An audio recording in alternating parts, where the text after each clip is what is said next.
يا مساء الجمال، حبيب اخوك عامل ايه؟ يعني انت وحشنا. طبعا انا عبد السلام وده نرد افلام، والنهارده جايين نتكلم على فيلم ولاد رزق القاضية او ولاد رزق الجزء الثاني. لو بتتفرج علينا على فيسبوك فغالبا دي البيج الجديده، عشان البيج القديمه ما بقاش ليا اكسس عليها.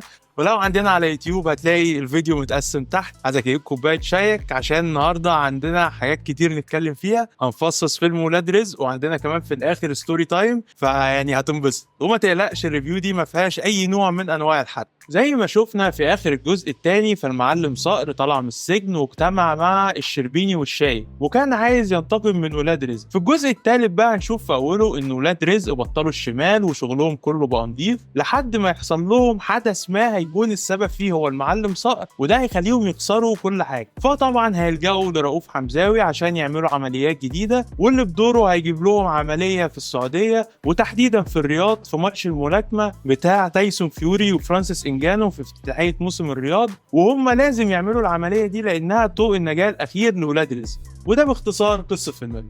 شوف يا حبيب اخوك، سلاسل الافلام الناجحه فيها بعض العناصر المشتركه. يعني هات اي سلسله افلام ناجحه هتلاقي فيها الحاجات دي، زي ان العالم بتاع الفيلم بيكبر وبيتوسع مع كل جزء جديد، وبنكتشف حاجات جديدة في شخصيات أبطالنا أو حاجات جديدة يقدروا يعملوها، وده بيتزامن في نفس الوقت مع القصة بتاعت الفيلم اللي بتبقى متماسكة ومواكبة لتطور الشخصيات. فالمعادلة دي صعب جدا تحقيقها. في فيلم ولاد رزق 3 بقى سقف التوقعات بتاعي اتكسر. المعادلة دي مش بس اتحققت، هي اتحققت وأبهرتني. يعني عالم الفيلم نفسه توسع وكبر، وشخصياتنا اتطورت، وشفنا ان عندهم قدرات جديدة بيعملوها، وكمان العملية بقت في الرياض، فالعالم كبر جدا.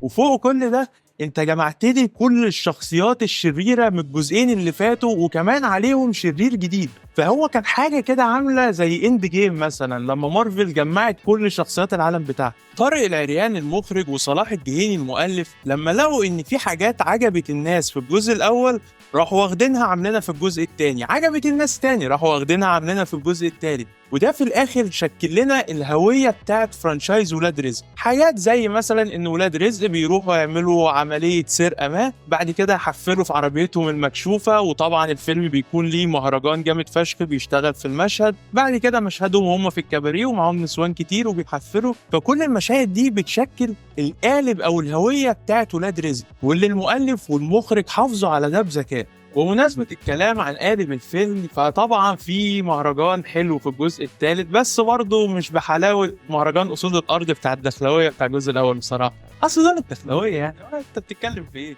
نيجي بقى للأكشن. دخول هيئة الترفيه السعودية والمستشار تركي الشيخ في رعاية الفيلم وصل ميزانية الفيلم لنص مليار جنيه، وده خلى الاكشن اللي في الفيلم رائع ومبهر بصريا. وده كمان لسه في تايسون فيوري هنتكلم عنه. بس دلوقتي خلينا اكلمك في الاكشن والمطاردات اللي هم قطعا احلى واجمل من الجزئين اللي فاتوا بكتير. يعني في الجزء الثاني احنا كنا منبهرين جدا بمشهد المطاردة اللي كان بين اياد نصار وولاد رزق. عايز اقول لك ان المشهد ده ما يجيش اي حاجة جنب مشهد المطاردة الطويل اللي حصل في الرياض. المشهد اللي تم استخدام فيه عربيات غالية جدا، واللي هو انا بتفرج انتوا بجد بتطاردوا بعض العربيات دي وبتخبطوها وبتقلبوها كمان. يعني ايه المجتمع ده؟ وده غير طبعا العربيات اللي اتكسرت واتدشملت وولعت، ويعني في حاجات كتير قوي حصلت. فزياده ميزانيه الفيلم بسبب المستشار تركي وهيئه الترفيه على كواليتي. وكمان قريت ان التيم اللي كان شغال في الاكشن بتاع فيلم ميشن امبوسيبل شارك في الفيلم بتاع ولاد رزق، بس بصراحه ما اعرفش مدى مصداقيه المعلومه، بس لو تحصل عادي يعني. قبل ما نتكلم في تايسون فيوري وظهوره بشخصيته الحقيقيه تايسون فيوري، خليني اقول لك ان انا كان في حاجه كنت متخوف منها، وهي ان مؤخرا في الافلام المصريه كان بيبقى فيه اقحام فظ للاعلانات في الافلام. بمعنى لو في منتج او مؤسسه معينه بترعى الفيلم او داخله في انتاج الفيلم، فكان كل 5 دقائق بتلاقي يافطه او اي حاجه بتشير للمنتج ده. فالاعلانات كانت بتضايقني كمشاهد وكانت مقحمه جدا. وده اللي انا كنت خايف منه، ان لما المستشار تركي وهيئه الترفيه يرعوا الفيلم ان يبقى فيه اعلان مقحم لموسم الرياض او البوليفارد بتاع بتاع الرياض. فانا كان تخوفي ان المين ايفنت بتاع الفيلم اللي هو عمليه السرقه في الرياض تكون ما هي الا مجرد اعلان لموسم الرياض او بوليفارد الرياض مش اكتر. وهنا الفيلم يقرر انه يفاجئني للمره الثانيه، بس المره دي يرجع الفضل فيها للمخرج طارق العريان. يعني احنا في الفيلم هنشوف الرياض كلها تقريبا، وهنشوف بوليفارد الرياض وبطريقه مبهره، بس في سياق الفيلم وبطريقه تخدم الفيلم. وكمان هنشوف موسم الرياض وشويه فعاليات من موسم الرياض بس بطريقه غير مباشره، يعني مش هتضايقك انت كمشاهد، بالعكس هتحس بتنوع في بيئه الاكشن من كتر الاماكن اللي انت هتشوفها. وده خلى التجربه البصريه في الفيلم احلى بكتير، وده بصراحه كان ذكاء من المخرج. ودلوقتي نوصل لتايسون فيوري اللي ظهر بشخصيته الحقيقيه كالملاكم تايسون فيوري. يعني اللي ما يعرفش، فتايسون فيوري هو ملاكم بريطاني، لقبه هو كينج اوف جيبسيز او ملك الغجر، ويعني هو ضخم شويتين، طوله 203 سم، وهو بطل العالم في ملاكمه الوزن الثقيل، وعنده سلسله لا هزيمه 34 ماتش، ويعني حاجه جامده قوي. كان بيلعب في الماتش اللي في موسم الرياض فرانسيس انجانو، وهو صاحب اقوى لكمه مسجله في التاريخ، ويعني هو بطل يو اف سي وطوله 193 سم، يا دوبك اطول من عمو نرد افلام 2 سم، يعني حاجه كده اوزي يعني. وكانوا بيلعبوا بعض على حزام اسمه ذا بادست ان ذا وورلد او الاشرس في العالم، واللي كسبه في الاخر هو تايسون فيوري. المهم ان تايسون فيوري هيظهر في فيلمنا بشخصيته، وكانت مشاهده بصراحه في الفيلم كلها جميله، ويعني لاول مره هتشوف ولاد رزق وهم بيتضربوا زي ما شفنا في التريلر. طبعا كلنا عارفين ان احمد الفيشاوي اعتذر عن الفيلم لانه كان بيصور فيلم السيستم،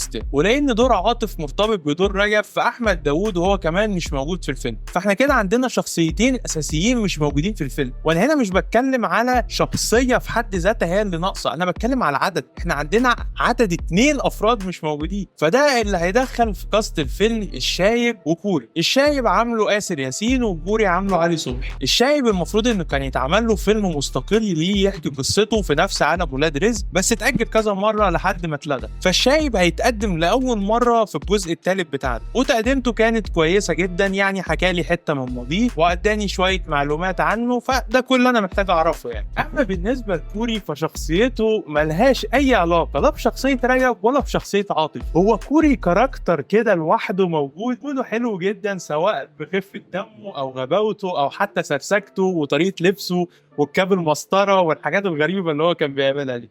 فبصراحه الشخصيه كانت لطيفه. وطبعا كان لازم الفيلم يقدم لنا حجه ليه رجب مش موجود، وكانت حجه مقنعه يعني وكويسه. وطبعا كان في الفيلم اسماء جلال. انا لازم اتكلم على اسماء جلال بقى، صباح الفل يعني هي كانت طالعه بدور النكديه الشكاكه، بس يعني بصراحه حلاوتها تبرر اي حاجه هتعملها، نكدي براحتك، مقبوله منك يا روحي. وطبعا الفيلم لا يخلو من الكوميديا والافيهات اللي تضحك والايحاءات القبيحه والافيهات القبيحه برضه، ولذلك الفيلم مصنف للكبار فقط، عشان ما يجيش حد يتخض يقول ايه ده فيه الفاظ او ايه ده فيه ايحاءات. ما ده من ضمن قالب الفيلم اللي المؤلف حاول يحافظ عليه، لان احنا لو شلنا الكلام ده الفيلم هيتحول لفيلم عائلي ويفقد كتير جدا من هويته. ويمكن لان انا فان لسلسله ولاد رزق وبحبها يعني، فعجبتني برضو حاجه معينه كده في الكوميديا، ان الفيلم كان فيه افيهات واسقاطات على مشاهد قديمه في الجزئين اللي فاتوا، فانت لازم تشوف الجزئين اللي فاتوا عشان في انسايد جوكس كده كانت حلوه بصراحه. شوف بقى على كل اللي قلته ده وانا لسه ما وصلتش لافضل واحسن عنصر في عناصر الفيلم، لان عناصر الفيلم تقريبا كلها حلوه، بس انا لسه مش هكلمك عن الافضل دلوقتي، خليك قاعد معايا شويه.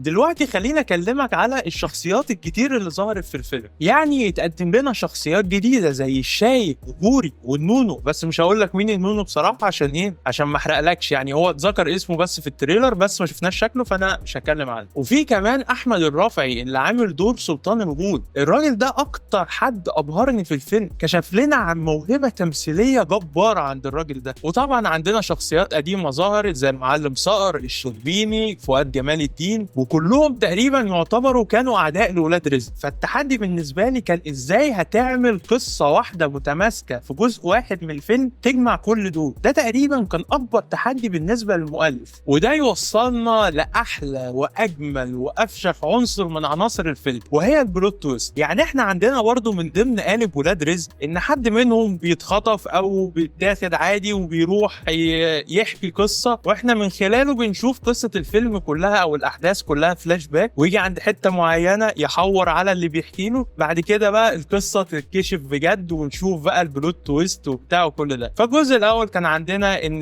لا ده مش عاطف ده رجب، الجزء الثاني سواحوا السفير ورؤوف حمزاوي طلع عايش، الجزء الثالث بقى هي مش بلوت تويست واحد ولا اتنين، لا هم كذا بلوت تويست، وانت بتتفرج هتحس ان انت بتاخدهم في دماغك ورا بعض كده. فالبلوت تويست كانت حاجه كرييتيف وجميله جدا، وهي فعليا احلى حاجه في الفيلم، ودي بصراحه كانت احلى قفله جزء في الثلاث اجزاء بتوع ولاد رزق. واخر حاجه هنتكلم فيها قبل التقييم وهي ظهور كريم عبد العزيز. يعني المستشار تركي الشيخ اعلن على صفحته ان كريم عبد العزيز هيظهر في مشهد النهايه كضيف شرف، وبصراحه ظهوره كان حلو وله هيبه وبيفتح الباب للجزء الرابع، واحتمال يكون في جزء خامس. يعني وطالما المستشار تركي موجود فغالبا هيكون في اجزاء كتير، وانا ادعم واشجع ده جدا بصراحه. ودلوقتي خلينا نقيم الفيلم، وتقييمي لفيلم ولاد رزق القضيه او ولاد رزق الجزء الثالث هو 9.5 من 10. فيلم حلو ممتع، ريكومندد جدا ان انت تشوف السينما، واتوقع ان هو هيكون اعلى ايرادات في عيد الاضحى. وهنا تكون الريفيو بتاعتنا خلصت يا حبيب اخوك. يعني اتمنى تكون انبسطت والفيديو كان حلو. انت لو عايز تقفل براحتك، انا لسه قاعد مع حبيب اخوه شويه، لسه في ستوري تايم بقى عايز احكي له حكايه يعني كده سريعه وبس كده. دلوقتي يا حبيب اخوك ده وقت الستوري تايم، وجاي اقول لك ليه سلسله ولاد رزق هي مميزه بالنسبه لي وليا معاها ذكريات حلوه. وعلى راي عبد الحليم ده انا ليا معاه حكايات حكايات حكايات حكايات. بالك انا حزب وداد ايه قلبي يا ابوي ضيعت المهم، وانا صغير حجوج ربنا يديه الصحه كان هو اللي بيوديني السينما، لحد في سنه 2015 اتعرض الجزء الاول. انا كان عندي وقتها 13 سنه، ولاني شفت اعلان الفيلم فانا كنت متحمس ان انا اشوف الفيلم، بس في نفس الوقت انا كنت عارف ان الفيلم فيه الفاظ ومشاهد يعني ما ينفعش اقول لحجوج تعالى شوف معايا الكلام ده. فكأي طفل زنان قعدت ازن ان انا اروح اشوف الفيلم لوحدي، وفعلا وافقوا الحمد لله ورحت شفت الفيلم، برغم ان هو كان فيلم للكبار فقط وانا ما كانش ينفع اشوفه وانا في السن ده، بس رحت شفته، وده كان اول فيلم في حياتي ادخله في السن، ولذلك هو فيلم مميز وعزيز على قلبي. وبعد كده شفته مره كمان مع صاحبي، وبرضه كان سننا ما يسمحش، كان عندنا 13 سنه، فدي حاجه غلط. الجزء الثاني بقى اتعرض سنه 2019، كان انا عندي 17 سنه وكنت يا اما في ثالثه ثانوي يا اما داخل ثالثه ثانوي مش فاكر. شفته لاول مره في الوقفه عادي لما نزل، وبعد كده في العيد كنت انا والاكس اتخانقنا خناقه عنيفه بالليل وانا كنت مخنوق جدا، فنزلت من البيت قعدت على قهوه الساعه 2 بالليل، ولان في العيد السينمات مش بتقفل وبتفضل فاتحه 24 ساعه، فانا قررت ان انا هشوف الفيلم تاني الساعه 4 الفجر. فشفت 4 الفجر وروحت 6 الصبح تقريبا. يا حبيب اخوك مفيش كيرفيو ليا في البيت، هم عارفين ان انا بحب اخرج بالليل يعني، وده علمنا ان احنا ما نصاحبش، لان ايه الارتباط زي ما انت عارف بيجيب وجع القلب ووجع الدماغ بصراحه. اما الجزء الثالث فهو مميز لان انا شفته يوم 12/6/2024 اللي هو كان اخر يوم امتحانات في مسيرتي التعليميه في الكليه، فلذلك كل جزء فيهم هو مرتبط بذكرى حلوه معايا، عشان كده انا بحب السلسله دي. وبس كده حبيب اخوك نكون وصلنا لاخر الريفيو بتاعتنا. لو انت عندنا على فيسبوك فاعمل لايك بقى وهات صحابك، لو انت على يوتيوب سبسكرايب بقى الحلقات اللي انت عارفها دي. بس يا رب تكون انبسطت واشوفك على خير وقت تاني. كل سنه وانت طيب، السلام عليكم.